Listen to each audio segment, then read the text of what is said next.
E aí, meu bom, tudo certinho? Tudo ótimo? Eu estou bem, eu amo o Brasil. E no episódio de hoje, cara, a gente vai falar um pouco aqui sobre estoicismo. Tá? Essa aqui é uma sugestão do Hernani Carreira. Tá? Se você achou uma merda este episódio, a culpa é dele, não é minha, não tenho absolutamente nada a ver com isso. E, e é isso, cara. Vamos falar um pouco aí, não sei quanto tempo eu vou falar hoje, tá? Mas eu vou falar um pouco sobre filosofia estoica, que é a minha área de atuação, né? Para quem não sabe, o meu doutorado é nisso, né? Eu estudo estoicismo. Na verdade, o meu doutorado, ele é... Eu não vou ficar falando aqui, eu não vou te explicar a minha tese de doutorado, porque isso aí não... né? Mas é... Eu trabalho o problema do determinismo, tá? E da responsabilidade moral dentro da filosofia estoica e dentro da filosofia da matemática. Tá? Que é aquela questão de se não existe, se tudo é determinado, então não existe liberdade. Se não há liberdade, então não há responsabilidade. Então você não teria como responsabilizar alguém moralmente por algo. Tá? Eu estudo esse problema dentro do estoicismo, mas existem outras coisas além disso no estoicismo. Eu vou falar um pouco sobre isso. Também tem as pilantragens dentro do estoicismo, que é o cara que não, porque você tem que dormir no chão, porque você tem que tomar banho gelado, porque você tem que comer olhando pra parede, porque não sei o que. Né? Isso aí são aspectos psicológicos da filosofia estoica. Né? Isso aí talvez seja assunto para um outro vídeo. E sinceramente eu não gosto dessa parte aí do estoicismo, eu acho meio ruim, tá? Eu acho coisa meio de pilantra e assim, ó, o negócio, só fazer um parênteses, tá? Essas coisas de você dormir no chão, por exemplo, tá? Existe todo um porquê dentro do estoicismo, mas, cara, ou se você tomar banho gelado e tal, existe todo um porquê, uma justificativa racional por trás disso que envolve a noção de você não estar, ah, de você se desacostumar com o conforto, tá? Então você vai viver uma vida com pouco conforto e assim você se torna psicologicamente mais forte. Porque tu vai ficar menos dependente do conforto para existir. Né? Então por isso que isso sugere que a pessoa durma no chão, que a pessoa tome banho gelado e tal. Só que precisa ter um entendimento por trás disso, né? Da tua relação, da tua vida, da tua existência com a sociedade de conforto. Agora, é aquilo que eu falo, o cara que vai estudar estoicismo e vai, tipo, vou dormir no chão e tal. Não, cara, ó, se você é um idiota, né, e você dorme no chão e toma banho gelado, cara, você não vai virar um grande sábio. Simplesmente não vai acontecer com a sua vida, tá? O que vai acontecer é o seguinte, você vai ser um idiota com dor na coluna porque dormiu no chão e com frio porque tomou banho gelado. Só isso. Você não vai transcender. Tá? Então, assim, não basta você parar de tomar, parar de tomar banho quente, para dormir na cama para ser um grande sábio. Tá? O estoicismo não é sobre isso, né? Essa coisa de dormir no chão, não sei o que e tal. Isso é só um aspecto psicológico da filosofia estoica para reforçar a tua resiliência, tua capacidade de aguentar a vida. Tá? Mas isso por si só, isolado de toda a filosofia estoica, não te faz um grande sábio. Tá? Por isso que não adianta você clicar num vídeo, 7 passos para você ser um estoico. Daí vai lá, durma no chão, faça jejum de 12 horas, coma olhando para a parede, sabe? Tome banho gelado. Isso aí, cara, não vai te adiantar de nada se você não tiver um conhecimento mais profundo do negócio do estoicismo, tá? E, mas tem um livro muito bom que, que fala sobre isso, sobre esses aspectos psicológicos da filosofia estoica, que não é um livro que tem em português, infelizmente, que é... Como é que é o nome do livro? Só um pouquinho, eu vou dar uma procurada aqui, vou fazer um breve corte aqui no vídeo, que eu tenho algumas recomendações ah, eu tenho algumas recomendações de livros para fazer neste episódio. Tá? Tá, achei. O livro em questão, tá? É um livro de um cara chamado William B. Irvine, que o nome do livro é A Guide to the Good Life, The Ancient Art of Stoic Joy, que foi um livro publicado pela Universidade de Oxford, nos Estados Unidos, em 2008. Que é um livro bem interessante para quem curte esses aspectos psicológicos do estoicismo, tá? Que basicamente foi um acadêmico americano que ele pegou as citações dos estoicos, tá? E transformou aquilo e pegou e fez uma relação com o psicológico, né? Então, se você quiser ter técnicas estoicas para melhorar o teu psicológico, isso aí é uma boa recomendação de livro, tá? Mas lembrando que só fazer técnica psicológica não vai te deixar um cara mais forte, que é o negócio lá de dormir no chão. Não vai adiantar, você não vai virar um sábio estoico se você dormir no chão, tá? Você vai ser um cara com problema na coluna, no máximo, tá? E... Mas esse é um bom livro, tá? Então, assim, o que eu tô querendo te dizer é o seguinte: existe esses malucos aí que não, porque eu sou um estoico, porque eu como olhando pra parede, porque não sei o que e tal. 99% desses caras, eles são meio vigaristas, tá? Eles só estão te vendendo os aspectos psicológicos, e tem gente que vai botar curso, vai fazer curso sobre isso, tá? Pra te vender infoproduto. Mas, geralmente, eles estão tentando te enganar, tá? Só a parte psicológica não adianta, né? É aquela coisa, a tua vida, ela não é vivida só em um aspecto. A tua vida é vivida em diversos aspectos diferentes. Então, só tu ter o teu psicológico bem trabalhado com técnicas estoicas, isso aí não vai adiantar se todo o resto da tua vida é uma merda. Se tu não consegue conviver com o outro, que é o aspecto político da vida, se você não consegue ter uma vida mais reflexiva pensando sobre a tua própria existência. Então, existe uma... se você não tem um emprego bacana e tal, se toda a tua vida tá uma merda e tu só trabalha o teu aspecto psicológico, isso aí não vai adiantar. Tua vida vai continuar uma merda. Talvez tu sinta que a tua vida tá um pouco menos merda, mas a tua vida vai continuar uma merda, tá? Então, existem pessoas, tá, que acreditam, e isso é uma visão errada sobre o pensamento estoico, que o estoicismo é como se fosse um psicologicismo, tá? Como se o estoicismo fosse um negócio reduzido apenas a aspectos psicológicos da vida, tá? E não é toda e o estoicismo, ele engloba tudo da tua vida, várias partes da tua vida, tá bom? Então, só fazer um disclaimer, tá? No episódio de hoje eu não vou te ensinar a dormir no chão, não vou te ensinar a tomar banho gelado. A gente vai falar um pouco sobre a filosofia do Epiteto, que é um cara que eu gosto muito, que eu li muito.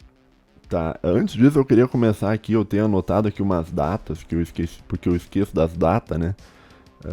Eu quero falar um pouco de uma maneira geral sobre o pensamento estoico, né? O que é o estoicismo, né? O estoicismo, ele é uma filosofia que começa, tá, em 301 a.C., tá? No ano 300 a.C. Ela começa com um cara chamado Zeno, né? Que em português eles traduzem como Zenão. Porque, sei lá por quê. Eles traduziram como Zenão, acho que talvez porque fica mais fácil a pronúncia, tá? Não tem alguns nomes em filosofia que eles adaptaram, tá? E o Zeno, que se escreve Z-E-N-O, vai aparecer na tela aí. Eles adaptaram e botaram Zenão. Tem um outro cara que é um medieval, que pouca gente conhece, tá? Ele não é um nome muito popular na filosofia. Que o nome do cara, que eles adaptaram, porque é muito feio o nome do cara, ele é um medieval que ele é famoso porque ele tinha trabalho sobre pensamento dialético, sobre lógica dialética. É um dos principais nomes da dialética, né? Dizem que é um dos 3 nomes da dialética, né? O primeiro nome é o Platão, o segundo nome é esse cara e o terceiro nome é o Hegel, tá? Esse cara, o nome dele é Nicolaus Cusanus.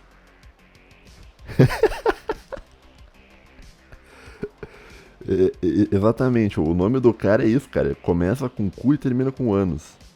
Não ironicamente, é realmente o nome do cara, tá? Só que em latim talvez isso fosse algo interessante, tá? Só que em português, cara, ninguém ia ser levado a sério estudando esse cara. O que você estuda? Eu estudo a obra de Cusanus, né? Não ia ficar bom, né? E tá passando alguma coisa aqui.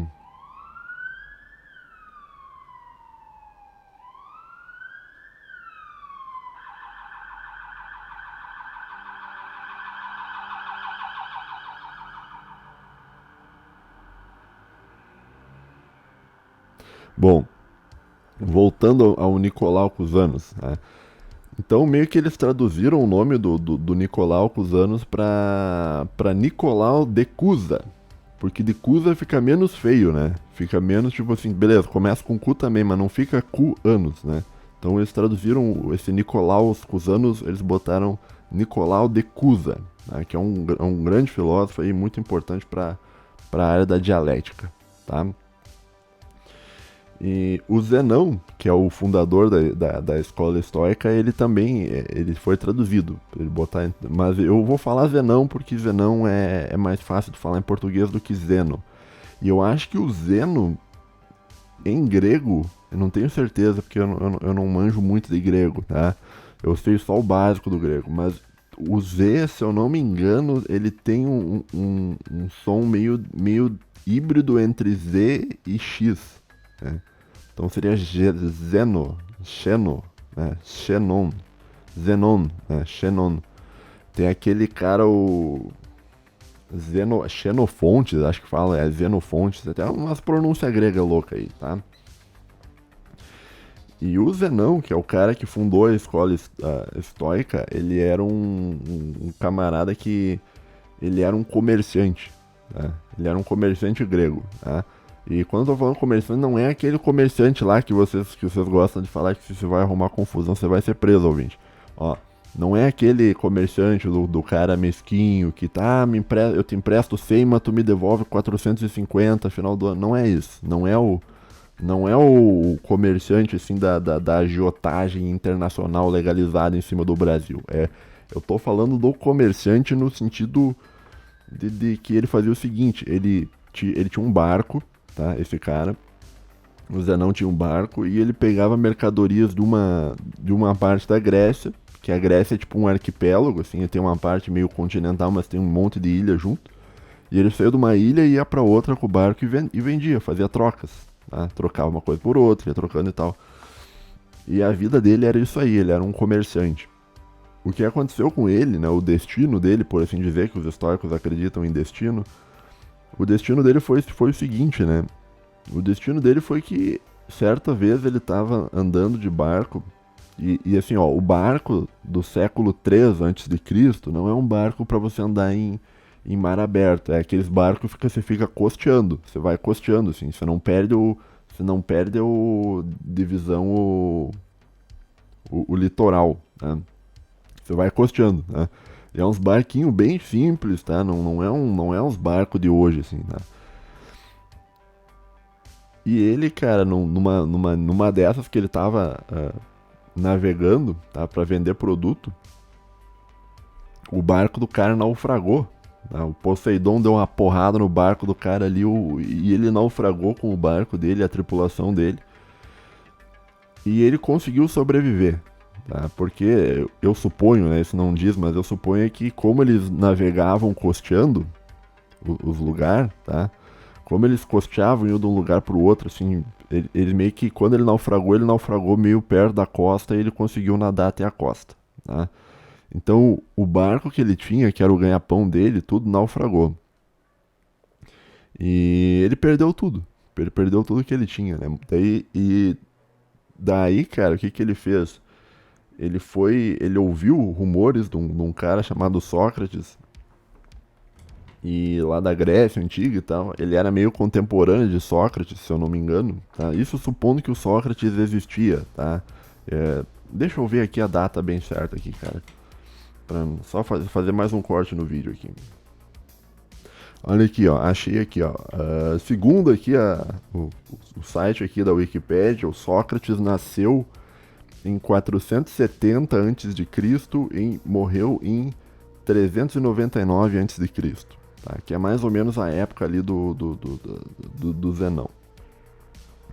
E ele foi estudar, o Zenão, como ele tinha perdido tudo, ele resolveu, vou estudar filosofia, né? E foi estudar filosofia lá na Grécia. e depois de estudar um pouco ele abriu uma escola filosófica. Essa escola filosófica era uma escola que as aulas eram dadas a céu aberto.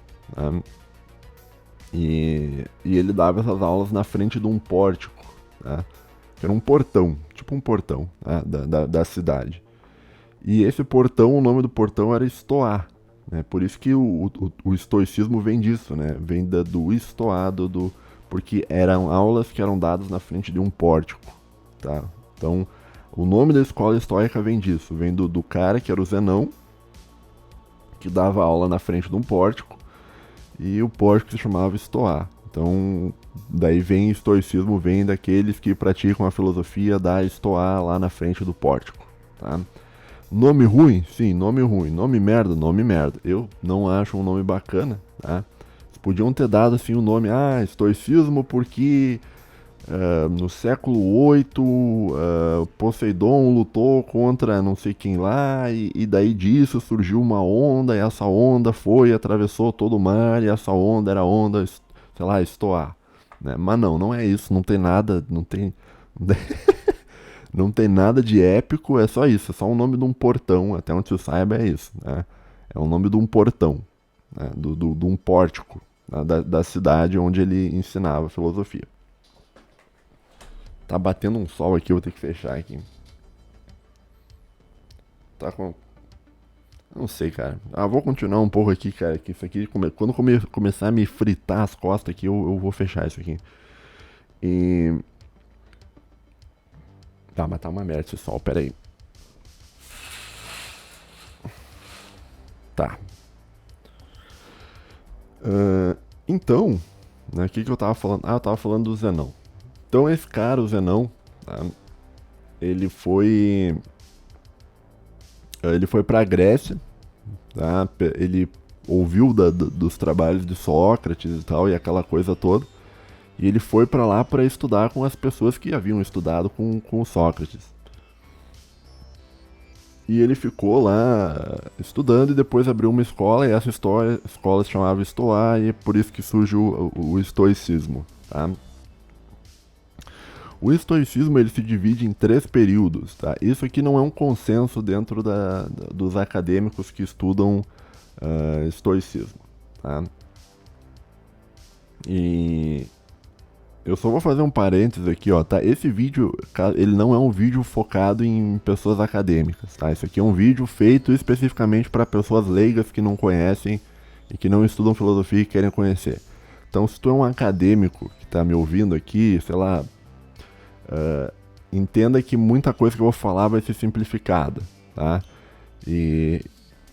Então, assim, ó, existem 3 períodos históricos, né? Tem gente que diz que são 2 só, mas isso aí é uma discussão acadêmica, tá? O primeiro, então seria vamos começar com o que divide em 3, né? O primeiro período seria um estoicismo anterior, o segundo período seria um estoicismo médio e o terceiro estoicismo seria o estoicismo tardio, né? O primeiro estoicismo, que é o estoicismo mais antigo, ele vem com 3 filósofos, né? Ele foi um período histórico que é classificado mais ou menos do ano 300 a.C. até 200 a.C. Então, um período mais ou menos de 100 anos. Tá? Começa, conforme eu já disse, com o Zenão. Tá passando um bombeiro aqui, o que houve aqui, cara? Caramba, bicho, já tinha passado um desses antes de eu começar a gravar. Agora já é o segundo, então já passou 3, cara. Já tem alguma coisa acontecendo ali. Mas é isso, vamos lá. Então esse estoicismo mais antigo, tá, começou com o Zenão em 300 a.C. e foi até 200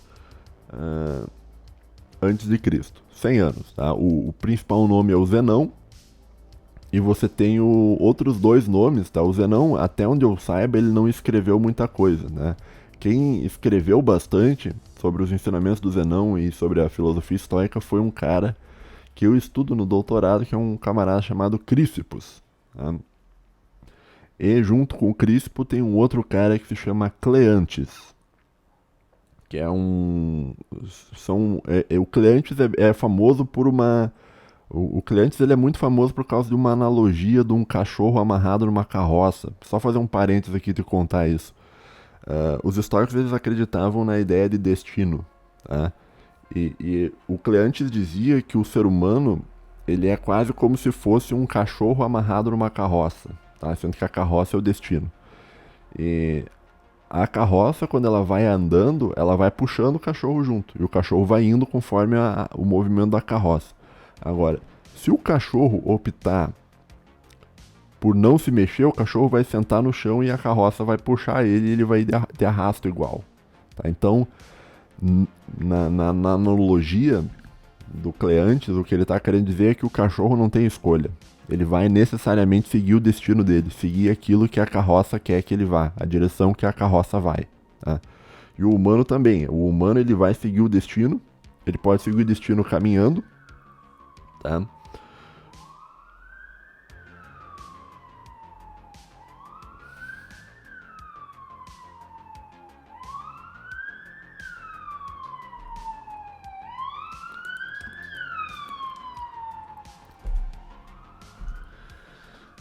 Bom, o ser humano ele pode seguir o destino tanto caminhando quanto quando sendo arrastado pelo destino. Não há a opção de você não seguir o teu destino. Quando você decide não fazer algo, isso já está no teu destino de você, né? Decidir, está no teu destino que tu decide que você não vai fazer algo. Então, mesmo as pessoas que não acreditam em destino, elas são arrastadas pelo destino, assim como um cachorro que decide não andar é arrastado pela corda que é puxada pela carroça, tá? O Cleantes tem umas analogias bem legais, tá? O Crispo também tem inúmeras coisas. O Crispo é um dos principais filósofos do estoicismo porque ele organizou toda uma parte do estoicismo que é a lógica estoica, aquela coisa proposicional e toda aquela que não cabe aqui falar sobre isso, tá? Depois do segundo, depois desses três, então, né, Zenão, Cleantes e Crispo, que foi de 301 até 200, vai vir outros caras que vão ir do século 200 também antes de Cristo até 50 antes de Cristo. E esses caras são o Diógenes da Babilônia, tá? O Antipater de Tarsus, o Panaetius e o Posidônios. Não conheço muito profundamente nenhum desses quatro, então não vou falar muito sobre isso, tá? E eu vou te explicar por quê. Ó. Esses filósofos do estoicismo antigo e médio, tá? Sobreviveu muito pouca coisa. Tá? Você não tem muitas coisas que eles escreveram. O que as pessoas entendem de estoicismo, na verdade, é porque sobreviveram alguns fragmentos, tá? E sobreviveram obras de filósofos que falavam sobre o estoicismo. Né? Um exemplo disso é o orador romano chamado Cícero. Né? O Cícero, ele falava muito sobre ele tem um livro, acho que ele está tentando refutar o estoicismo, que é um livro extremamente bom para quem estuda estoicismo, porque o Cícero, quando ele vai refutar, eu acho que é Paradoxos do Estoicismo, algo assim. O Cícero, quando ele vai refutar o estoicismo, antes dele refutar as coisas, ele reescreve com maior fidelidade possível os argumentos estoicos. Por quê? Porque na época do Cícero, esses textos lá do Zenão, do Cleantes, do Crispo, do Diógenes, esses textos, eles existiam. E ele estudou esses textos, né? Então, as refutações dele são importantes para quem estuda estoicismo porque tu consegue ler o que os estoicos falavam, claro, na interpretação dele. Né? Mas é bem bacana porque tu vai ver, ele reconstrói os argumentos estoicos, né? E aquilo que ele reconstrói fecha com outros fragmentos e tal, então se leva a crer que na verdade ele fez bem certinho o trabalho dele, foi muito bem feito.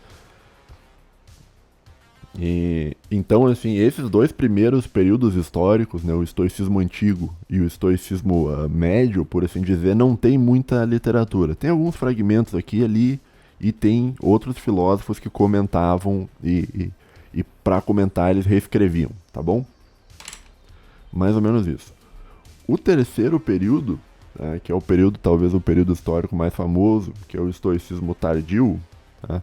Ele é o estoicismo que vai do século zero, né, até o até o ano de 150.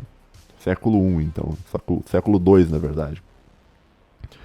Vai de 0 até 150, né? O primeiro cara é que é um cara bem famoso, que é um cara chamado Sêneca. O Sêneca, ele foi contemporâneo de Jesus Cristo, né? Ele vivia na mesma época de Jesus Cristo, ele nasceu no ano... Acho que ele nasceu antes de Cristo, eu acho, alguns anos antes ou alguns anos depois, tá? Mas ele era um contemporâneo de Cristo. E depois tem outros 3 nomes muito importantes, tá? Um cara chamado Musonius Rufus, que é um filósofo histórico muito interessante, porque ele fala sobre... o que eu conheço do trabalho dele são algumas obras relacionadas a atitudes alimentares, né? Então, como um filósofo histórico deveria se alimentar. Ele tem uma série de recomendações e tal. É bem interessante que você não deve consumir comidas muito temperadas, você não deve consumir comidas fora da Grécia, né? Você deve viver aquela alimentação grega ali, que é a chamada dieta mediterrânea, né? Que dizem que é a melhor dieta possível para um ser humano se alimentar, né? Que é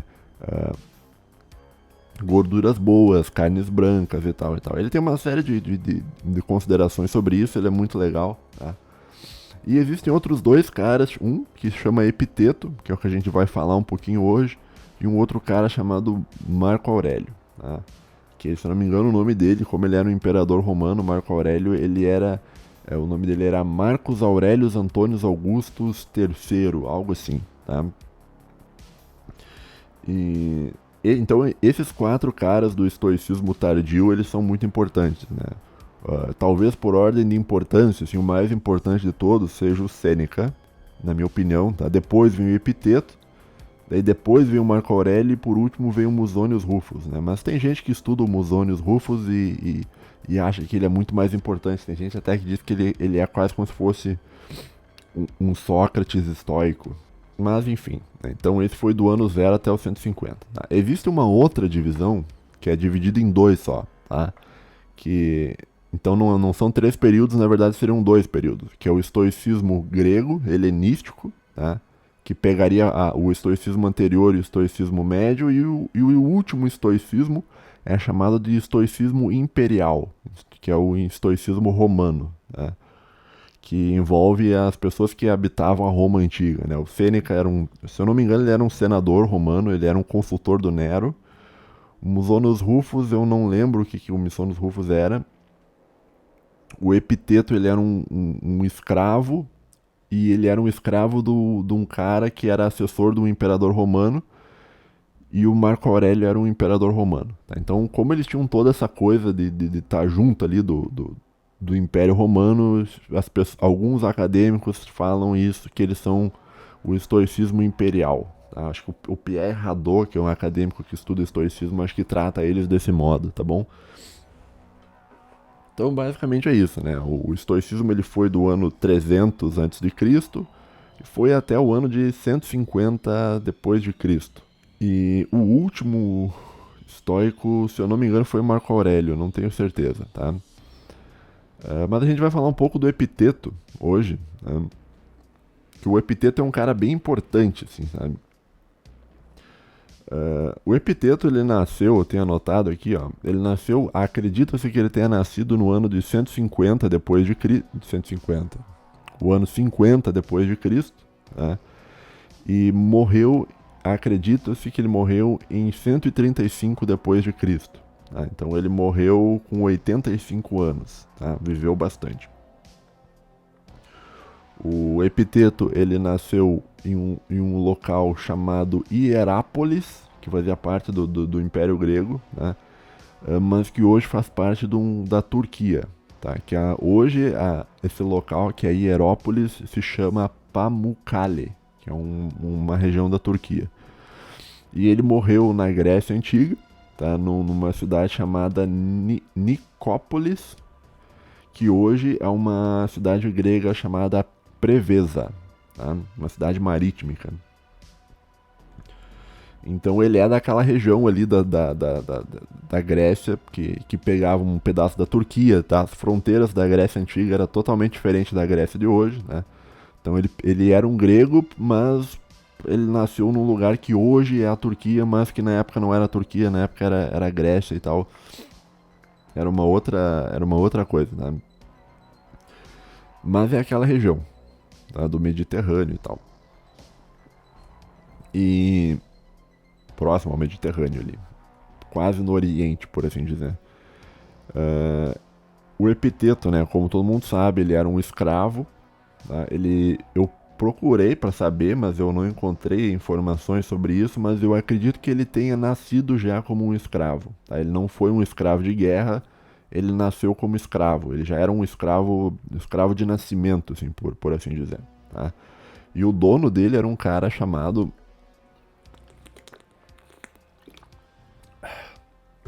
Epafroditos, vai aparecer na tela aí o nome dele, que era secretário do Nero. Então tinha o imperador Nero, ele tinha um secretário, e esse secretário era um cara chamado Epafroditos, e esse Epafroditos tinha um escravo que era o Epiteto.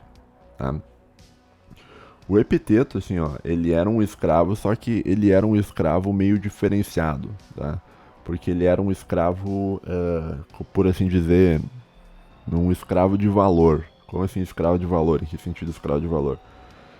Isso aqui é politicamente incorreto, talvez eu não deveria falar isso, mas é o seguinte, na escravidão, nem todos os escravos eles têm o mesmo preço. Nem todo ser humano escravo ele tem o mesmo preço. Tem alguns seres humanos que têm um preço mais barato, tá? Que é o ser humano mais geral, e tem uns seres humanos que têm um preço mais alto, que é o ser humano seria um escravo de valor agregado. Tá? É politicamente correto falar isso porque você está dando um valor mercadológico a um ser humano em um sistema de escravidão que é um negócio que não é bonito, não é legal e que não é o correto. Tá? Mas, na época, a escravidão existia. Né? Existia vários tipos de escravidão e tal. Né? Tinha escravidão por guerra, tinha escravidão por dívida, tinha escravidão do cara que nasceu um escravo, já tinha várias escravidões, tá? E o Epiteto ele era um escravo de valor, né?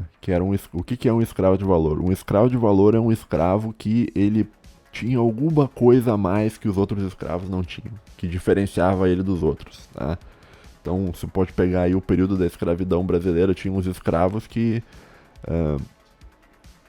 sei lá, uma escrava que soubesse cozinhar muito bem e que fosse de confiança que não ia envenenar a comida dos donos. Tá? Essa escrava ela já tinha um valor mais alto. Inclusive ela morava dentro da mesma casa que os caras que era o dono dela. Né?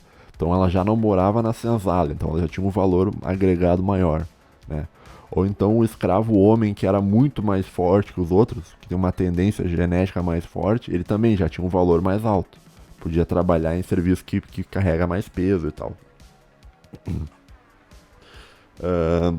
Escravos de valores menores seriam escravos, por exemplo, que não têm os dentes bons, né? Porque eles não iam conseguir viver muito tempo, né, com os dentes ruins, né, pegar infecção, morria, dava muito trabalho para tratar e não, enfim. E o Epiteto, ele era um escravo de valor, por quê? Porque ele era um escravo que ele nasceu muito inteligente. Tá? Ele não deu sorte, porque não existe sorte dentro do estoicismo, tudo é destino, não há nada fora do destino. Então, o destino do Epiteto foi nascer um escravo, e foi nascer como um escravo muito inteligente. Tá? E o dono do Epiteto, esse Epafroditos, tá? ele viu, ele identificou que o Epiteto ele era um cara diferenciado. E ele falou, olha, esse escravo aqui, talvez ele consiga ler e escrever. Né? Então o Epiteto conseguia ler e escrever, ó, se esse cara aqui sabe ler e escrever, talvez ele possa estudar algumas coisas e ensinar para os outros. Né? Então meio que ele virou ele era um escravo de valor porque ele era inteligente e ele conseguia desempenhar a função de professor. Né? Então ele já não era Apesar de ele ser um escravo, ele não era casta baixa, baixa, baixíssima, assim. Ele era casta baixa, afinal, porque ele não tinha liberdade dele. Mas ele era uma casta baixa de um cara que nasceu predestinado a ser muito inteligente. Tá? E existem também controvérsias sobre a figura do Epiteto, tá? Que ele é retratado como um cara que ele era manco de uma perna. Tá? Isso aí também não é um consenso dentro do mundo acadêmico. Tá? Existem duas versões sobre isso, né? De por que o Epiteto era um cara manco. Tá? A primeira versão é que ele nasceu manco, ele nasceu meio desabilitado, por assim dizer, né? Já nasceu com um problema, né? O que pode até ser verdade, né? Porque se ele nasceu escravo e nasceu com um problema, ele não vai poder trabalhar pesado. Ele vai ter que achar outro trabalho e talvez por isso ele tenha virado um professor. Pode ser, não sei. Tá? Isso é uma especulação. E a segunda, teoria de por que ele era manco era porque o dono dele, esse Epafroditos, o dono dele quebrou a perna dele, ficou brabo uma vez com ele e aí quebrou a perna do Epiteto. Né? Então ele foi maltratado pelo dono dele e teria perdido um movimento, assim, teria quebrado a perna dele. Tá?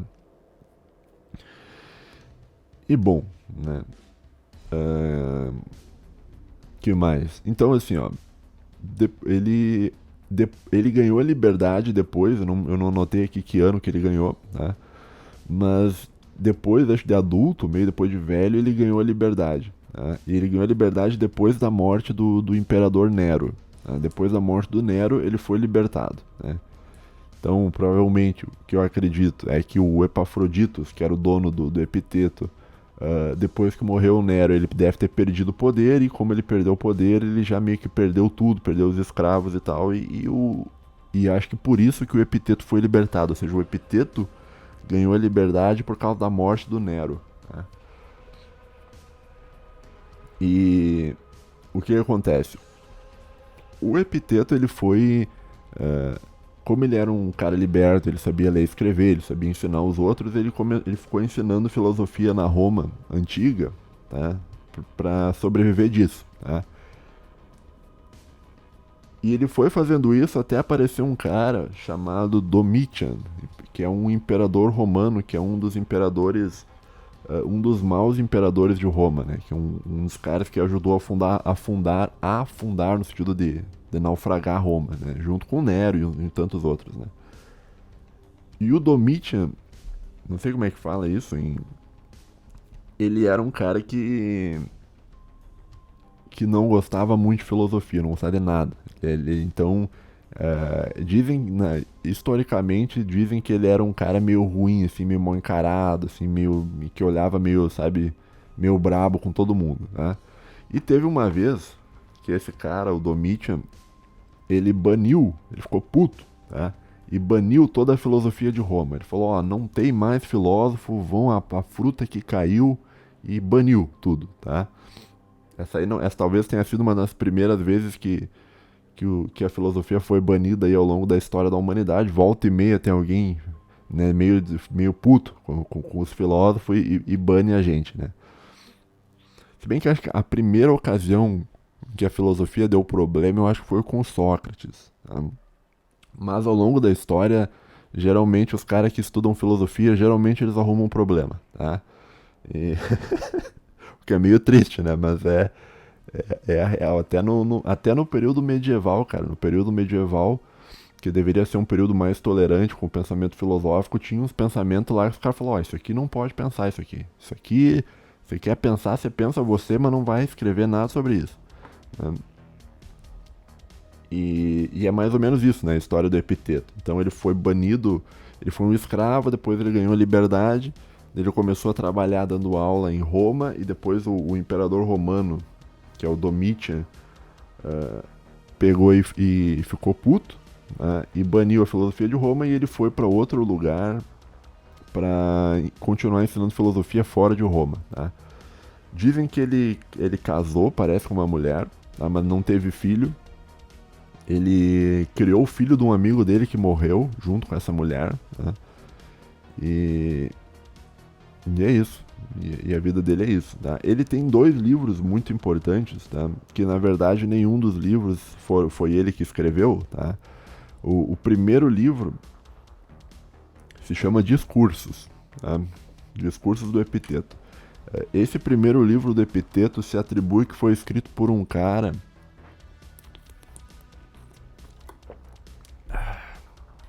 chamado Ariano, não sei quem fala, tá? Que era um aluno do Epiteto.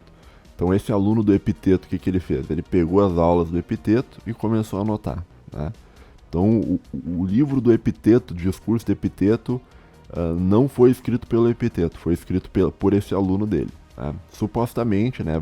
Claro que vai ter sempre discussões acadêmicas que na verdade foi o Epiteto que escreveu e que o Arrian era um personagem do Epiteto, aquela coisa toda da filosofia antiga, né? Que existem muitas especulações.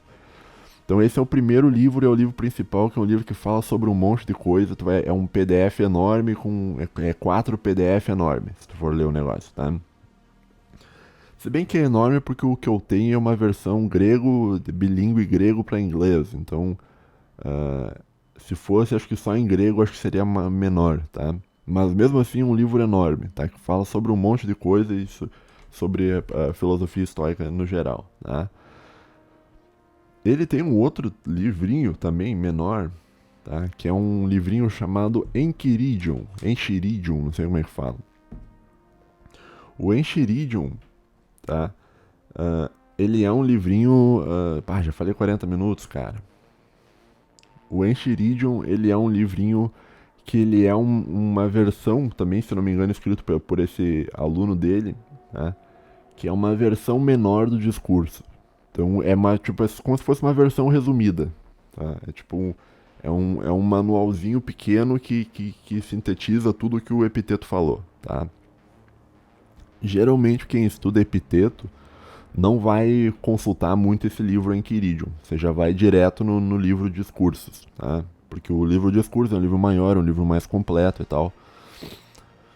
Mas, pra pessoa que é leiga e quer ler alguma coisa do Epiteto, o melhor, o mais correto é você ler esse Enchiridion, né?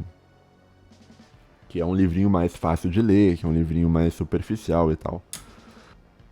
Tá, vamos falar de uma maneira breve aqui, tá? Já que eu já falei bastante aqui, sobre ideias centrais do pensamento estoico e do Epiteto, tá?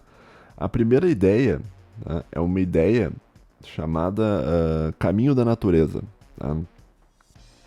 Os estoicos eles acreditavam os estoicos eles faziam parte de uma corrente filosófica que eles talvez eram os principais representantes de uma corrente filosófica chamada naturalismo. O naturalismo, tá, é uma corrente de filosófica que é bem ampla, extremamente ampla, tá? E que pega lá tanto os estoicos como pega Aristóteles, que foi um grande naturalista, quanto pega Charles Darwin foi um naturalista, mas ele já não era Darwin não era um filósofo, era um cientista e tal. Então, o naturalismo ele é uma tentativa de você explicar o mundo através de uma investigação sobre a natureza, né? É a ideia de que o humano ele faz parte da natureza, como qualquer outro animal, e que para você entender o humano você precisa entender a natureza e as relações da natureza com o humano, tá? E os históricos falavam, né, sobre a vida, sobre o bem viver, e eles diziam, e isso é uma expressão altamente debatida, tá? Que o bem viver é seguir os caminhos da natureza. Tá? Amplamente, isso aqui é algo extremamente enigmático, que ninguém sabe exatamente o que é, tá? Mas é mais ou menos isso. Viver bem é você viver seguindo os caminhos da natureza. Agora, o que é seguir os caminhos da natureza? Né? Isso que é a parte ruim, que é a parte debatível, né? Que é a parte que as pessoas estudam muito e ninguém sabe exatamente o que é isso, né? Mas viver bem é viver de acordo com a natureza. Tá? Uma metáfora que se pode usar para tentar entender isso é a metáfora do pássaro, né? O pássaro que voa, ele voa por quê? Porque está na natureza dele voar. Está na natureza dele que ele tenha asas, ou seja, foi um dado da natureza que ele tenha asas e que ele voe, que ele use as asas dele para voar. Então, um pássaro bom, um bom pássaro, um pássaro correto, ele é o pássaro que voa. tá? Já o pássaro que não voe, digamos que o pássaro tem a capacidade de decidir falar eu não vou voar, ele já não é um bom pássaro. Por quê? Porque a natureza fez ele para voar, e se ele se negou aquilo que a natureza fez, ele já não é tão bom, já não está seguindo o caminho da natureza. Tá? Ele está se distanciando do caminho da natureza. É assim como um pássaro que quebra a asa dele, ele não consegue voar e ele é abatido por um predador. Tá? Por que ele foi abatido? Porque ele não seguiu o caminho da natureza. A natureza fez ele para voar e ele quebrou a asa, sei lá, bateu num vidro ou alguma coisa, né? E ele foi morto. Tá? Então, assim, o caminho da natureza é mais ou menos isso. Tá? É tu seguir mais ou menos aquilo que a natureza te fez para seguir. Tá? Que nem eu disse lá antes, cara, isso aqui não é um vídeo muito acadêmico, né? Eu sei que existem outros consensos sobre o que seria o caminho da natureza, tá? Mas eu tô explicando de uma maneira assim simplificada para pessoas, para não dar um vídeo de 5 horas falando sobre o caminho da natureza, tá? Porque existe até uma série de discussões, né? O que é o caminho da natureza, se será que agir contra os caminhos da natureza, a natureza te fez para agir, então logo talvez tu não estaria agindo contra a natureza. Tem uma série de debates, chatíssimo, chato pra caramba, bicho. Chega a dar uma preguiça isso aí, cara. Mas é isso, né? Então o caminho da natureza essa é uma ideia-chave dentro do pensamento estoico, tá? Uma ideia principal, tá? Que ninguém sabe exatamente o que é, mas é isso, né? O bem é quando tu segue o caminho da natureza, o mal é quando tu não segue o caminho da natureza, tá? Isso é meio similar à noção do bem e mal em Santo Agostinho, né? Que o Santo Agostinho diz que o homem ele foi feito para seguir Deus, ele não vai acreditar em natureza porque o Santo Agostinho ele tem uma filosofia neoplatônica, então ele vai acreditar em conceitos de transcendência e tal. Mas ele vai dizer que é Deus, né? Então, se você está seguindo o que Deus quer, você está seguindo o caminho correto, né? Se você se distancia de Deus, você está seguindo o caminho errado, né? E daí que vem a justificativa do Santo Agostinho, né? Que ele vai dizer a relação entre o bem e o mal, né? Por que existe mal se existe Deus, né? E a resposta do Santo Agostinho para isso é a seguinte: não, na verdade o que existe Deus e Deus é bom. E ele criou o ser humano e junto com o ser humano ele deu um negócio chamado livre-arbítrio, né? Que é um livre-arbítrio que você deveria seguir Deus, né?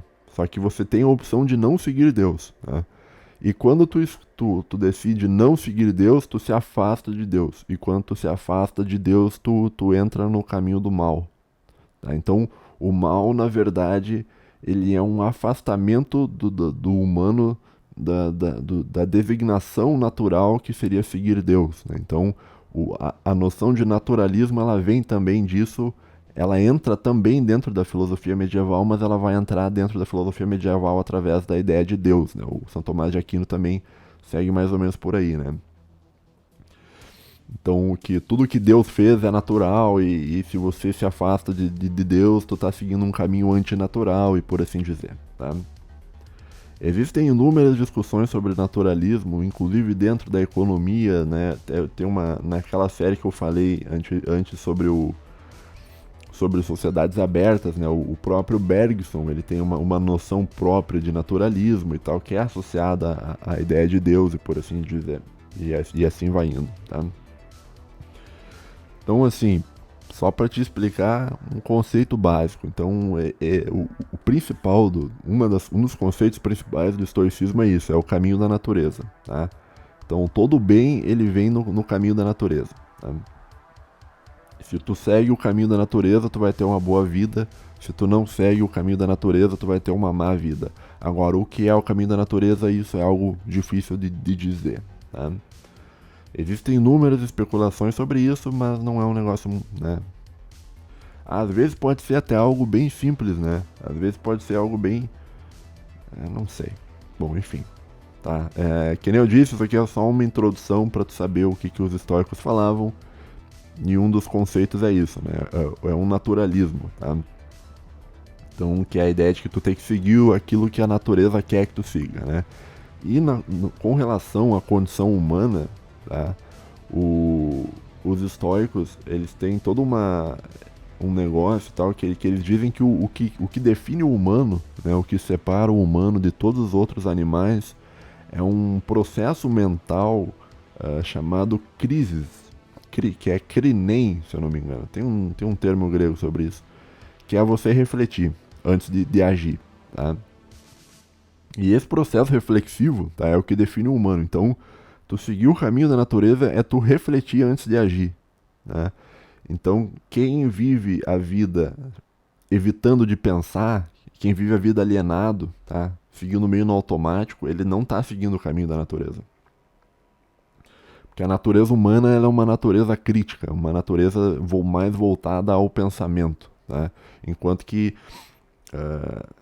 né, eu ia citar pessoas aqui, mas não precisa. Tem pessoas que vivem a vida assim, né, meio Zeca Pagodinho, tá ligado? Ah, deixa a vida me levar, a vida leva eu, né? Isso aí não é uma vida que condiz com o caminho da natureza, porque você não tá vivendo a tua vida de um modo crítico. Você tem que viver a tua vida e pensar sobre a tua vida e pensar sobre as tuas ações e pensar sobre o que tu tá fazendo, né? Tu tem que constantemente passar pelo processo de crise, né? De crinem, né? É crises com K, né? E, enfim, existem várias também grandes discussões sobre o que seria o caminho da natureza para o humano, né? O que é a condição humana, né? E daí tem gente que vai dizer que é o negócio do racional, e isso aí vai ser criticado pelo Nietzsche lá mais pra frente, que é tipo, vai dizer que esse racionalismo é tipo um coping, que na verdade não é isso, o humano é outra coisa e tal. E vai entrar toda uma área existencialista, porque vai seguir através meio de uma resposta ao pensamento estoico e tal. Bem bacana, bem interessante. Mas é isso. O caminho da natureza é uma ideia central dentro da filosofia estoica. Tá? Eu tinha um livro bem bom sobre isso, cara, sobre o caminho da natureza, cara.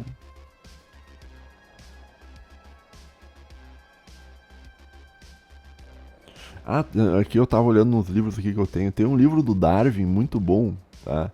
Que ele é um livro sobre naturalismo, só que ele é um naturalismo com relação ao humano, tá? Que é um livro muito pouco conhecido do Darwin, tá? Que o nome do livro é The Descent of Man and Selection in Relation to Sex, né? Que é a ideia de que o ser humano ele evolui através de processos de seleção natural relacionados à sexualidade, de você passar o seu gene adiante, você vai se moldando para passar o seu gene adiante e tal. É todo um naturalismo assim, relacionado ao humano, de como os processos da vida sexual humana, né, de você conseguir um parceiro reprodutivo, acabam moldando a espécie humana como um todo e tal. É bem interessante esse livro, né? Não tem nada a ver com o caminho da natureza que eu falei aqui, talvez tenha alguma coisa, mas é porque eu vi o livro aqui e eu me lembrei, isso aqui é uma boa recomendação, tá? Ah, tinha mais uma recomendação de livro aqui também, que é... Tem um livro, tá, dos fragmentos dos estoicos antigos, que ele é uma referência acadêmica para quem estuda estoicos antigos, né, dos gregos, né? Que é um livro que ele é abreviado como SVF, tá? Que é uma abreviação de um livro chamado Stoicorum Veterum Fragmenta, que é um livro em 4 volumes, tá? Que ele possui fragmentos dos estoicos, que era um livro que foi descoberto recentemente, tá? Ele foi descoberto acho que na metade dos anos de 1800, que eles faziam parte de uma biblioteca particular de um alemão, né? Depois que ele morreu, eles meio que pegaram os livros ali e tinha esses livros sobre estoicismo. Bem bacana, né? Então, a literatura estoica de antiguidade, que todo mundo achava que tinha se perdido, não tinha se perdido. Tava guardado na biblioteca de um cara lá, né? É bem bacana esse livro, né? Cara, eu não vou achar o livro sobre Caminho da Natureza aqui, bicho. Cadê? Ah, sei lá, bicho. Depois eu, na edição, se eu achar o livro que eu tenho que procurar aqui, eu não vou, tá? Já tô estourando o tempo de 1 hora aqui, ó. Tá, seguinte, segundo conceito, tá? Que é diferente do estoicismo com relação às outras filosofias, né? As outras filosofias, elas têm a noção de bem e mal, tá? Então, que nem eu falei sobre o Santo Agostinho, o bem é quando tu segue o caminho de Deus e o mal é quando tu se afasta do caminho de Deus, tá? Os estoicos, eles também tinham a noção de bem e mal, mas eles tinham uma terceira noção, tá? Que é única dentro da filosofia estoica, dentro da filosofia como um todo, né? Que é único no estoicismo, que é a noção de indiferente. Né? Então, os estoicos, eles tinham o bem, o mal e o indiferente. O bem é o quê? O bem é quando tu segue o caminho da natureza, conforme eu já te falei, né? Seja lá o que for isso, né? Mas quando tu segue o caminho da natureza, tu tá seguindo o caminho do bem, né? Quando tu se afasta do caminho da natureza, tu tá seguindo o caminho do mal. O indiferente é aquilo que não faz diferença com relação ao caminho, tá? Como é que eu vou te explicar com uma metáfora? Imagina que tu tá seguindo uma estrada, tá? Essa estrada é o caminho do bem. Se tu se afastar da estrada, sei lá, entrar nos matos, tá? Tu vai estar indo pro caminho do mal, tá? Agora, o indiferente seria, sei lá, seria que tu tá passando na estrada e tem uma fruta, uma árvore, tu vai lá e pega uma fruta da árvore e continua seguindo a estrada, tá? Isso é um indiferente. Tu poderia não ter pego a fruta, não ia fazer diferença nenhuma tu pegar a fruta ou não, mas tu foi lá e pegou, tá? Então isso é um indiferente, né? É algo que tem um termo em grego para isso, que é adiáfora, né? Que é aquilo que não interfere, né? Para você ser uma boa pessoa ou não, né? Por exemplo, dá um exemplo do que seria um indiferente. Tá? Para os estoicos, tem vários indiferentes. Tá? A maioria das coisas para os estoicos são indiferentes. Né? O indiferente, vamos pensar, tem tanta coisa, bicho. A beleza. Né? A beleza é indiferente.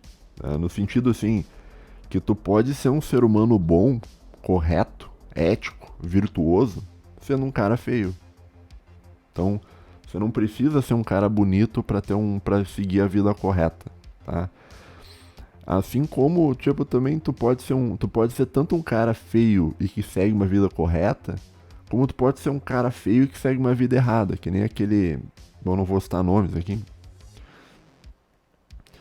Mas o que os históricos dizem é que a beleza ela não importa para você seguir o caminho da natureza, tá? Para tu seguir uma vida correta, tá? Então tu pode ser um cara bonito e seguir uma vida correta, tu pode ser um cara feio e seguir uma vida correta, no sentido que tanto faz, tá?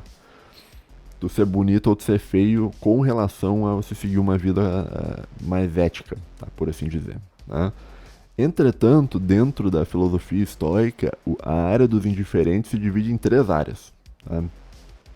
Que são os indiferentes preferíveis, os indiferentes totalmente indiferentes e os indiferentes não preferíveis, né? Que são coisas assim, sei lá, vamos pensar a beleza. A beleza, ela é um indiferente preferível, né? Você pode ser um cara correto, mesmo sendo feio, tá? Mas se tu puder optar por ser bonito, é melhor tu optar por ser bonito. Então é tipo, é quase como se fosse, sei lá, um opcional pra tua vida, tá? A beleza, então, ela é algo indiferente porque você consegue seguir o caminho da natureza mesmo sendo bonito ou sendo feio, tá? Mas se tu puder escolher, é melhor tu ser um cara bonito, tá? Daí tem os indiferentes, que não faz diferença nenhuma, tá? Que você não consegue nem citar exemplo, porque é um negócio que realmente tu nem percebe, entendeu? E os indiferentes não preferíveis, que seria a feiura, por exemplo. Se tu puder escolher, é melhor tu ser bonito e não ser feio, tá? Então isso seria um indiferente preferível e um indiferente não preferível, tá? Outros exemplos de indiferente, né? A riqueza. A riqueza é um indiferente para os estoicos, né? E os estoicos, uma boa parte deles era muito rica, né? O Marco Aurélio era muito rico. O Marco Aurélio era dono do... O Marco Aurélio, literalmente, o cara era dono de todo o mundo conhecido, né? Então ele mandava em absolutamente tudo, ele tinha o dinheiro máximo possível que ele podia ter, né? E ele mesmo dizia, ó, isso aqui não é tão importante, cara, pra você seguir uma vida correta. Inclusive o dinheiro, às vezes, ele até te atrapalha pra seguir uma vida correta. Mas os estoicos chamavam também de indiferente, né? Então, o indiferente preferível, né? Porque é melhor você ter dinheiro que não ter, mas às vezes ele pode ser um indiferente não preferível, porque o dinheiro ele pode te atrapalhar para ser um cara virtuoso, né? E outro exemplo de indiferente, a saúde, né? Tu pode ser um cara correto, bom, justo, mesmo não sendo um cara saudável.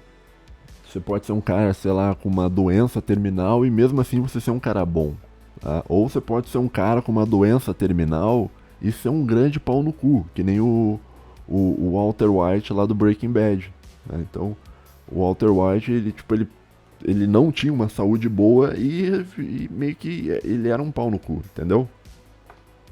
Então, a saúde, ela é preferível, né? Melhor tu ser saudável do que você não ser saudável, mas ela não é um requisito para você viver uma vida ética, né?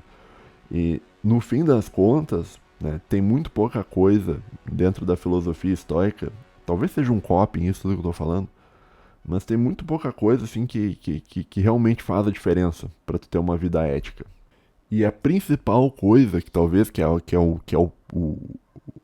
o que não é indiferente assim são as escolhas pessoais que a gente faz. É a escolha própria. Né?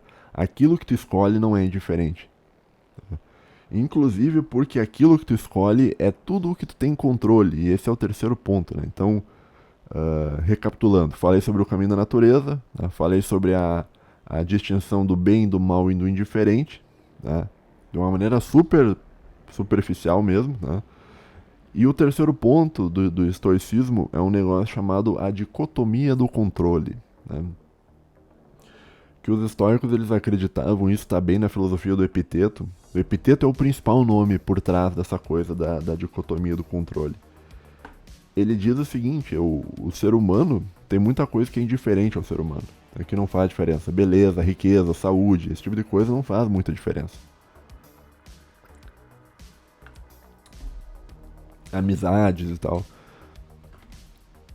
Mas o que faz diferença é aquilo que tu tem controle. Aquilo que tu pode controlar na tua vida. Né?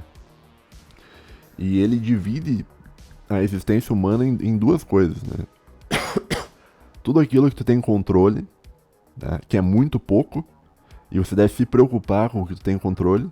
E tudo aquilo que tu não tem controle, que é um negócio que você não deveria se preocupar. Que muito da tristeza humana, da angústia humana, ela vem de quando tu se preocupa com alguma coisa que tu não tem controle. E eu vou dar um exemplo que fica mais fácil de tu entender. É esse vídeo aqui, cara. Esse vídeo, olha só. O que eu tenho controle com relação a esse vídeo? O que é uma escolha minha com relação a esse vídeo? É organizar mais ou menos o que eu vou falar e tentar falar do melhor modo possível. Eu tenho controle mais ou menos disso, tá? Mais ou menos, né? Porque tem todo o inconsciente agindo por trás e tal. Mas eu tenho mais ou menos um controle disso, tá? E eu me dedico ao máximo para fazer o melhor programa possível, e isso vale para tudo na vida, né? Tudo que eu faço na minha vida eu tento fazer do melhor modo possível. Eu nunca faço as coisas empurrando com a barriga, nunca procuro fazer as coisas mal feitas. Tudo que tu faz tem que ser feito do melhor modo possível, tá?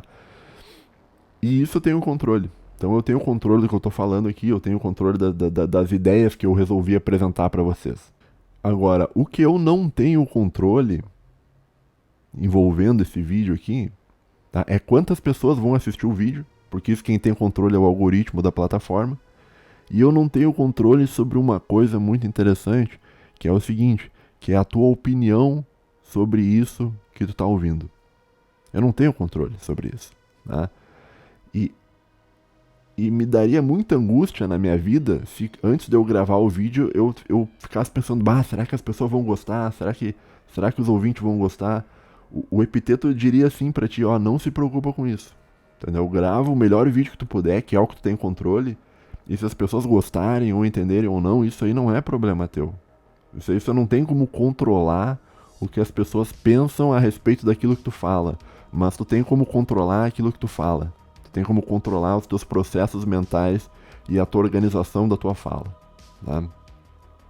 Então você deve se preocupar com o quê? Você deve se preocupar com aquilo que tu tem controle, que no caso desse exemplo é aquilo que eu decidi falar para vocês. E você deve não se preocupar muito com aquilo que tu não tem controle, que é o que as pessoas acham, tá? Então quando alguém xinga o vídeo ali, você não deve ficar, eu fui xingado, ai meu Deus, me xingaram. Então, você deve, tipo, ok, o cara talvez não tenha sido bom pra ele cara, eu não tenho controle sobre o que ele acha daquilo que eu falo, tá? E essa coisa da dicotomia do controle, né, que diz que uma vida bem vivida é uma vida que você constantemente tu pergunta a si mesmo, né? Será que eu tenho controle sobre isso, sim ou não? Né? E tu deve buscar se preocupar com tudo aquilo que tu tem controle. Tá? Claro que isso não é nada fácil, porque às vezes, cara, tu acha que tu tem controle sobre alguma coisa, tá? Só que você não tem. Tá? E às vezes tu acha que tu não tem controle sobre algo e quando vê tu tinha até um certo controle, né? Então é bem difícil, assim como é difícil tu saber o caminho da natureza, é bem difícil tu saber o que tu tem e o que tu não tem controle. Tá? Então você deve se preocupar sempre com o que tu tem controle e deve evitar de se preocupar com aquilo que tu não tem controle, né? Mas como é que tu vai saber o que tu tem controle e o que tu não tem? Né? É difícil, né? Daí vem um quarto ponto, tá? Que é o ponto final aqui do que eu tinha pra te falar, que é como você vai saber o que tu tem e o que tu não tem controle. Tá? Que isso é uma resposta aberta também, de amplo debate dentro do mundo acadêmico, histórico,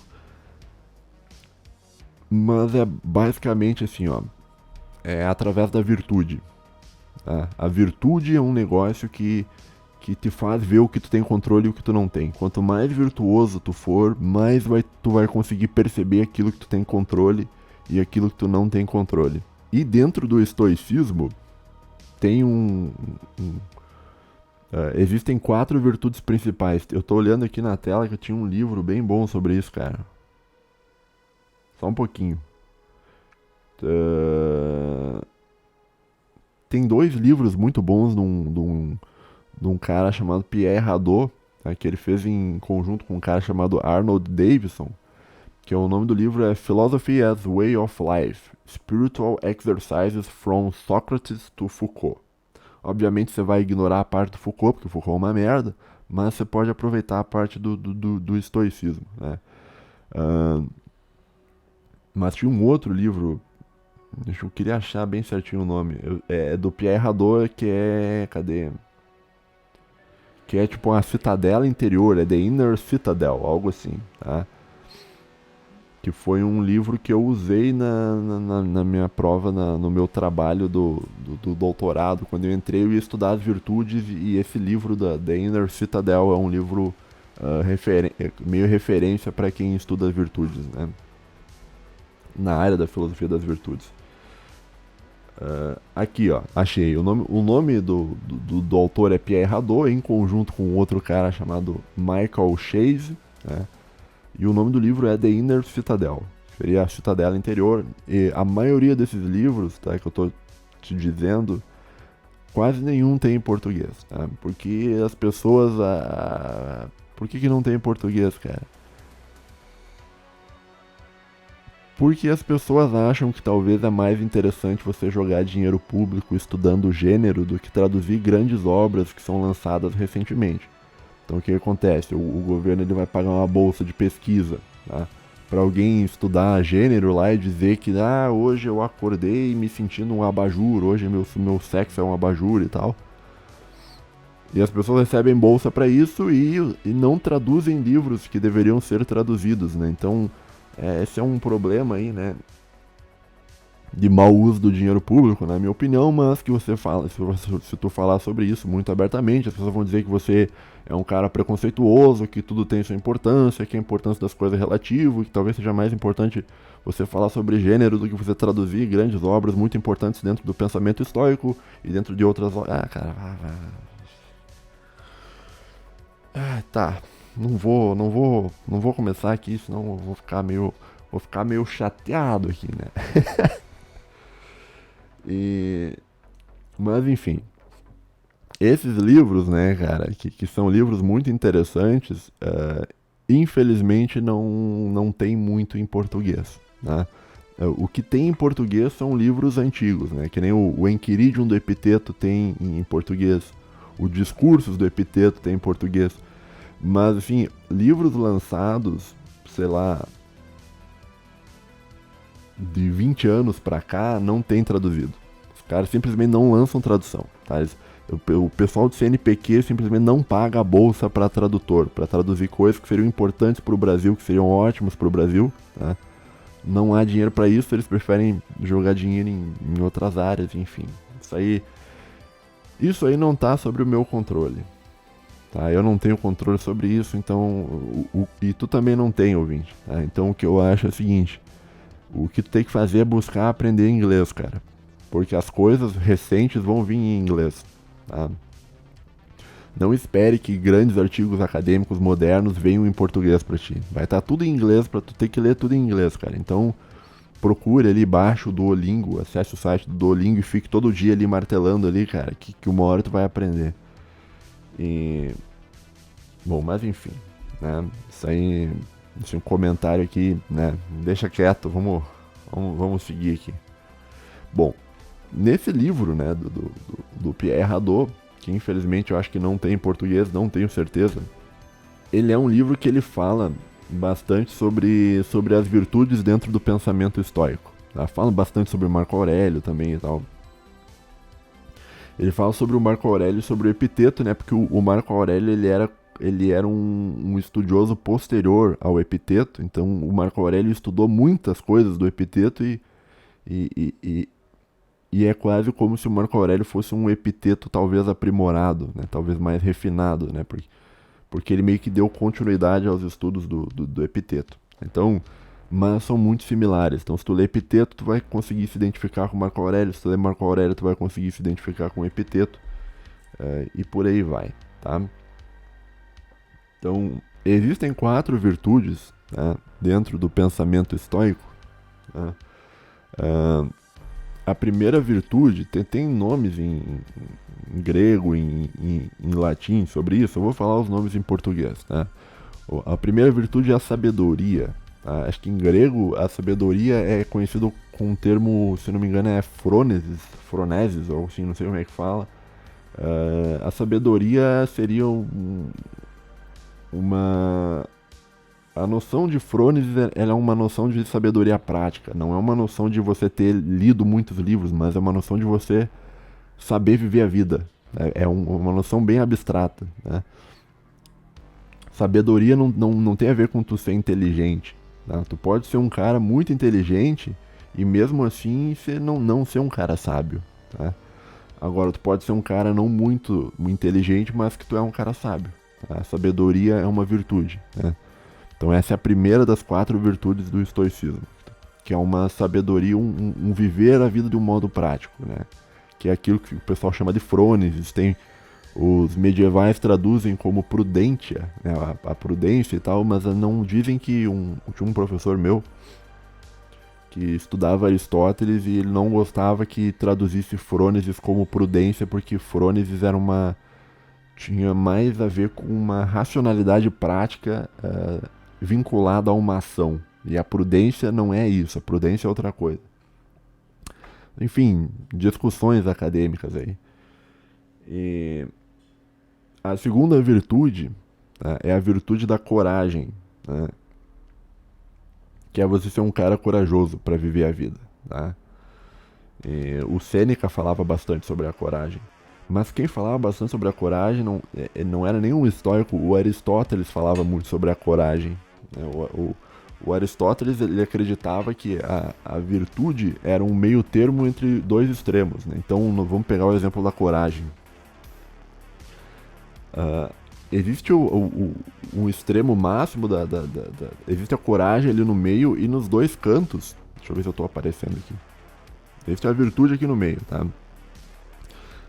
A coragem aqui no meio. E nos dois cantos você tem dois extremos. O primeiro extremo, que é a coragem no nível mínimo, tá? Que é a covardia, que é o cara que vive a vida com medo, que não toma atitude nenhuma na vida, né? O segundo ponto, o que é a coragem no nível máximo, é a intemperança, que é o valentão, que é o cara que se expõe a riscos totalmente desnecessários, tá? Essa coisa de ser um valentão e tu ser um cara covarde, existe um meio termo ali que é a coragem, tá? E o meio termo não é um meio termo no sentido matemático do termo, né? De metade de 10 ser 5. É um meio termo de humanas, né? Que o meio termo de humanas é metade de 10, pode ser 5, mas pode ser 4,5, pode ser 6,5, tá? Às vezes é mais, às vezes é menos. Não é, as áreas de humanas não são áreas exatas, tá? E se fosse áreas exatas, se chamariam áreas exatas, né? Então você tem o cara covarde, tá? Você tem o cara corajoso e você tem o cara valentão, tá? O bem viver é você viver com a virtude da coragem. Agora, se tu for muito covarde, a tua vida vai ser uma merda. Se tu for muito valentão, a tua vida vai ser uma merda, tá? Então o correto é o meio termo, né? E aqui eu vou fazer um parênteses, tá? Agora que eu estou explicando isso, tu consegue entender agora por que o Alan dos Santos ele não é um cara muito virtuoso, tá? Porque quando o Alan dos Santos ele resolve peitar o Supremo, o que ele acredita? Ele acredita que ele tá aqui no meio, ele acredita que ele tá no ato da coragem, tá? Então ele não é um covarde, né? Mas ele acredita que ele tá na coragem. Só que na verdade ele não tá na coragem, ele tá no negócio da valentia, tá? Ele tá no bater de frente em excesso, quando não precisaria ter batido de frente, tá? Então como ele faltou para ele a moderação da virtude da coragem, ele foi muito intempestivo e ele resolveu bater de frente com um sistema muito mais forte do que ele. Enquanto que se tu tivesse a virtude da coragem, você estaria ali no meio termo, você ia ver, ó, não dá para agir desse modo contra o Supremo, tem que se agir de outro modo contra o Supremo, né? Só que como o Alan dos Santos, lá o gengivão, ele não é um cara muito inteligente, não é muito sábio, não é muito nada, ele é só um replicador das ideias do Olavo, ele cometeu o erro, tá? E esse erro vem da falta de virtude dele, falta da virtude da coragem. Então ele pecou pelo excesso e ele foi muito intempestivo em uma situação que ele não deveria ser intempestivo, que ele não deveria bater de frente, na verdade. Não sei se intempestivo é o termo correto. Na valentia, né? Uma valentia em excesso, acho que talvez seria o termo mais apropriado. Então o cara corajoso, ele não é o cara valentão que bate de frente com tudo. O cara corajoso, ele é o cara que sabe agir na hora certa, que age do modo certo, na hora certa, no momento certo, tá? Usando os meios corretos, tá? Então é isso, né? Só para te dar um exemplo, então a virtude da coragem é isso. Então, de novo, sabedoria, coragem. Tem a terceira virtude dentro do pensamento estoico é chamado de justiça, tá? Só que a justiça, cara, ela é, por assim dizer, não é um consenso acadêmico sobre isso também, tá? Porque tem pessoas que traduzem justiça como a virtude da verdade, tá? De tu ser um cara honesto, tá? E porque se tu for um cara verdadeiro, as tuas decisões sobre a vida vão ser decisões justas, né? Então é importante que um humano viva a vida de um modo justo. É bom para ele ser um cara justo. E ser justo é agir de um modo verdadeiro, tá? Então saiba aí que existe o negócio da justiça, mas às vezes é traduzido como verdade, tá? Então, e também isso tem toda a relação com o meio termo lá do negócio, tá? E a última virtude, tá? É a virtude da temperança, que é você ser um cara, como o próprio nome já diz, tá? Temperança, tá?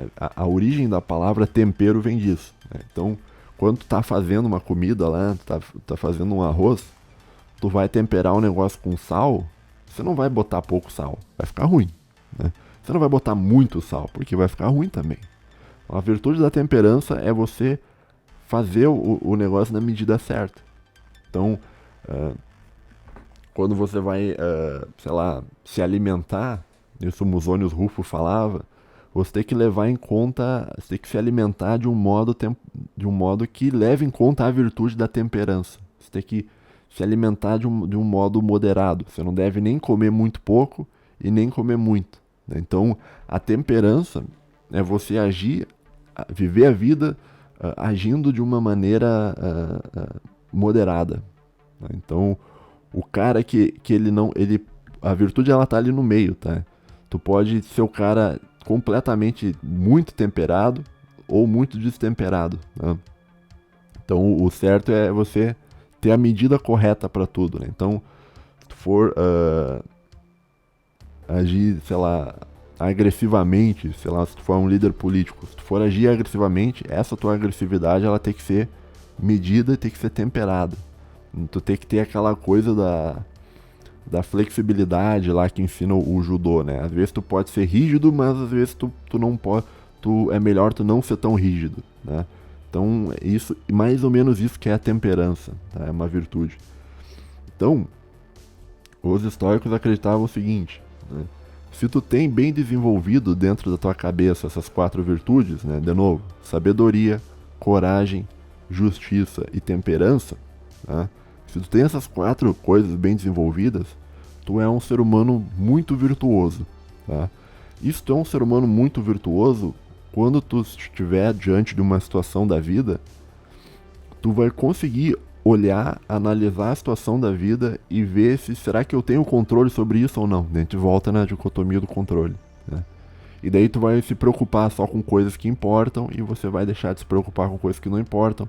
E tu vai viver uma vida mais feliz, uma vida com menos ansiedade e por aí vai, tá bom? Inclusive, essa é uma crítica que eu tenho ao existencialismo, né? O existencialismo, ele diz que isso aqui é só um parênteses, tá? Nem sei se vale a pena falar sobre isso, mas enfim. O existencialismo, ele diz que a angústia humana, da vida humana, ela vai vindo da tua escolha. Quando você tem escolhas, você fica angustiado, né? Então, quando você vai comprar um lanche lá na faculdade, tem várias escolhas e aquela escolha te deixa angustiado, né? Então, a visão moderna da angústia existencial humana vem da escolha, né? Só que no pensamento estoico não é isso, né? O pensamento estoico é o contrário disso, né? A angústia, ela vem quando você não tem escolha e se preocupa com aquilo. Então, quando tem algo que você não tem controle e tu se preocupa com aquilo, a angústia vem daí. Agora, a cura para a angústia é você ter a sabedoria prática e as virtudes para entender aquilo que está no teu controle. E daí tu vai fazer escolha e aquela escolha não vai ser uma escolha que vai te angustiar. Aquela escolha vai ser exatamente o contrário. Ela vai te livrar de você ter angústia. Então, por isso que a sabedoria, as virtudes, o humano virtuoso é importante, tá? Porque quanto mais virtuoso tu for, mais fácil é tu viver uma vida sem angústias, tá? Então você vive menos angustiado. Você vai escolher várias coisas, porque a escolha é um dado da natureza, tu vai ter que escolher. Só que as tuas escolhas vão ser escolhas que tu vai fazer ponderando muito bem, escolhas sábias, escolhas com coragem, escolhas com temperança, escolhas levando em conta a virtude da justiça. E aquilo ali vai fazer a tua vida ser ótima, tá? Então, a principal cura para angústia é tu entender aquilo que tu tem e aquilo que tu não tem controle. E se preocupar só com aquilo que tu tem controle. Quando tu se preocupa com um negócio que tu não tem controle, tu acaba se angustiando muito e vivendo uma vida péssima, uma vida horrível, tá bom? Então é isso, pessoal. Falei um monte aqui, tá? É mais ou menos isso que eu tinha pra falar. Fui extremamente superficial em um monte de coisa que eu falei aqui, tá? Mas que nem eu disse, a ideia do vídeo não é ser muito aprofundado, tá? É só fazer uma breve introdução ao estoicismo, tá? E ao pensamento do Epiteto. E é isso, caras. Então, deixa um like aí no vídeo, porque se esse vídeo foi útil pra ti, talvez esse vídeo seja útil para outra pessoa. Né? E o modo de fazer chegar em outra pessoa é tu me dando um like no vídeo. Tá? Quanto mais pessoas derem like neste vídeo, mais esse vídeo vai chegar para outras pessoas, tá bom? Se inscrevam nos nossos canais aí, no Nova Vertente, e se inscrevam lá no meu canal também. E é isso, tá bom? Esse vídeo, não sei, cara. Tem uns caras assim, ó. Tem uns caras que gostam de uns vídeos assim, talvez um pouco mais denso, tá? Que nem esse vídeo aqui. Tá? Só que no geral as pessoas não gostam, né? Eu vou falar sobre isso talvez em algum outro episódio. As pessoas não curtem vídeo, tá? Se tu curte esse tipo de vídeo, cara, provavelmente tu é exceção do negócio. A maioria das pessoas não quer saber disso. Então acho que agora eu tô falando quase 1h30. Tu acha que alguém vai clicar né? Não vai, cara. Mas se eu tivesse feito esse vídeo em 10 minutos, né? Talvez teria muito mais clique, né? Mas enfim, cara. Acho que deu, cara.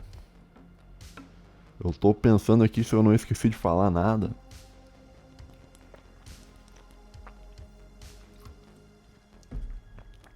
Mas eu acho que não, tá? Então é isso. Muito obrigado por quem ouviu até aqui. Um abraço a todos. E eu aposto que eu esqueci de falar alguma coisa muito importante, tá? Mas até semana que vem, cara. Tchau, tchau. Um abraço pra você, fique bem. Tchau.